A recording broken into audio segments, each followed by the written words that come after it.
सबसे पहले मेरा सबको धन्यवाद।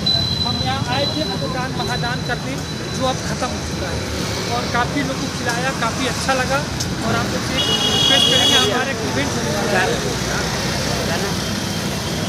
रिक्वेस्ट है कि हमारा एक 22 दिसंबर का एक इवेंट होने वाला है, जिसमें आप लोग थोड़ा सहयोग करिए। इसमें 20 और 21 को ग्रूमिंग होता है, डांसिंग, सिंगिंग, मॉडलिंग, बहुत